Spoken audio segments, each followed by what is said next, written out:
સુચારુ શિક્ષણ વ્યવસ્થાના દાવા પોકળ. બાળકો કડકડતી ઠંડીમાં ખુલ્લામાં બેસી ભણવા મજબૂર. ઝાલાપુરા પ્રાથમિક શાળા જર્જરિત હાલતમાં. રાજ્યમાં સુચારુ શિક્ષણ વ્યવસ્થાના મોટા દાવાઓ કરવામાં આવે છે, પરંતુ આણંદના આંકલાવની ઝાલાપુરા પ્રાથમિક શાળાએ સુચારુ શિક્ષણ વ્યવસ્થાના દાવાનો છેદ ઉડાડી દીધો છે. કારણ કે આ ઝાલાપુરા પ્રાથમિક શાળામાં બાળકો પણ છે, પરંતુ ઓરડો નથી. આ પ્રાથમિક શાળાના ઓરડા જર્જરિત બની ગયા છે. ઓરડાની દિવાલો પરથી પ્લાસ્ટર ઉખડી ગયા છે, તો ઓરડાની છતના પતરા પણ તૂટેલી હાલતમાં છે. આ પ્રાથમિક શાળામાં માત્ર એક જ ઓરડો સારી હાલતમાં છે, જેથી કડકડતી ઠંડીમાં બાળકો ખુલ્લામાં બેસીને ભણવા મજબૂર બન્યા છે. ધોરણ 1 થી 5 વચ્ચે માત્ર એક જ વર્ગખંડ હોવાથી બાળકોને બહાર બેસાડવાની નોબત આવી છે. ઓરડા વિના 111 બાળકોનું ભવિષ્ય અંધારામાં મુકાયું છે. આ શાળામાં છેલ્લા 6 વર્ષથી આ ઓરડાની સ્થિતિ આ રીતની છે અને બધા પતરા મોસ્ટ ઓફલી બધા તૂટી ગયેલા છે. અને આ શાળામાં 1 થી 5 ધોરણના બાળકો અભ્યાસ કરે છે. અમારા ટોટલ 31 બાળકો અભ્યાસ કરે છે. સાથે સાથે છેલ્લા 1 વર્ષથી ખડોલ પે સેન્ટર અને ભવાનીપુરા પ્રાથમિક શાળાના 80 બાળકો અહીંયા ટ્રાન્સપોર્ટથી અભ્યાસ કરવા માટે આવી રહ્યા છે. જેને લઈને અહીંયા જે ઓરડા છે એ ઓરડામાં ફક્ત 2 જ ઓરડા વ્યવસ્થિત છે.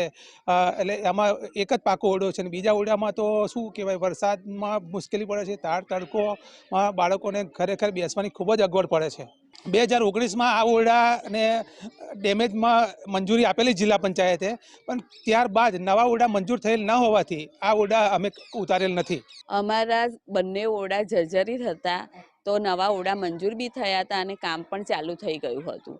પણ અધવચ્ચે કોન્ટ્રાક્ટરના અવસાનથી કામ 2-3 વર્ષથી બંધ છે અને અમને ઝાલાપુરા પ્રાથમિક શાળામાં ટ્રાન્સપોર્ટેશનથી બાળકો આવે છે, પણ અહીંયા પણ ઓરડાની ઘણી તકલીફ છે બેસવાની. એટલે જેમ બને એમ અમારા ઓરડાનું કામ જલ્દી ચાલુ થાય એવી વિનંતી છે.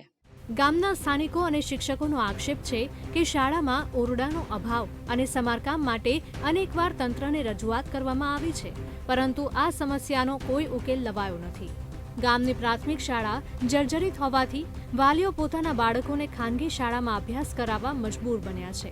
ત્યારે હવે આ શાળાને વહેલી તકે રિપેર કરવામાં આવે તેવી ગ્રામજનો માંગ કરી રહ્યા છે. પણ હાલ છેલ્લા 5-6 વર્ષથી સ્કૂલની હાલત બહુ ખરાબ છે અને ઘણીવાર સાહેબોએ રજૂઆત કરી, વાલીઓએ રજૂઆત કરી, પણ હજુ કોઈ નિવેડો આવ્યો નથી. અને ઘણા બાળકો બીજી સ્કૂલમાં વાલીઓ બીજી સ્કૂલમાં મૂકવા મજબૂર બન્યા છે. મારો પણ છોકરો હું પ્રાઇવેટ સ્કૂલમાં ભણાવું છું. એનું કારણ છે કે અહીંયાનું શિક્ષણ તો સારું જ છે, શિક્ષકો સારા છે, પણ જે બાંધકામ છે એવું સારું નથી, એટલે બીજા સ્કૂલોમાં વાલીઓ મૂકવા મજબૂર બન્યા છે. સ્કૂલની હાલત એવી છે કે ચોમાસામાં શિક્ષકોએ છોકરાઓને રજાઓ આપી દેવી પડે છે. 111 છોકરાઓને બેસાડે ક્યાં? કોઈ બેસાડવાની કોઈ વ્યવસ્થા જ નથી. એટલે કોઈ આના પર કોઈ એક્શન લેવા માંગતું જ નથી. અહીંયા જે પ્રાથમિક શાળાની હાલત કરી લગભગ 2018-19થી 5 વર્ષથી જે મંજૂરી માગી અપાઈ નથી. ઉપરના ઓરડાના જે પતરા છે તૂટી ગયા છે અને જર્જરિત થઈ ગયા છે બધાય. તો ચોમાસામાં, ઉનાળામાં અને શિયાળામાં છોકરાઓને તકલીફ વધારે પડે છે. અત્યારે શિયાળામાં છોકરા પણ બહાર બેસવું પડે છે. ચોમાસામાં સૌથી વધારે તકલીફ પડે છે, જર્જરિત છે, એના કારણે આખા ઓરડા બધા ભીના થઈ જાય છે.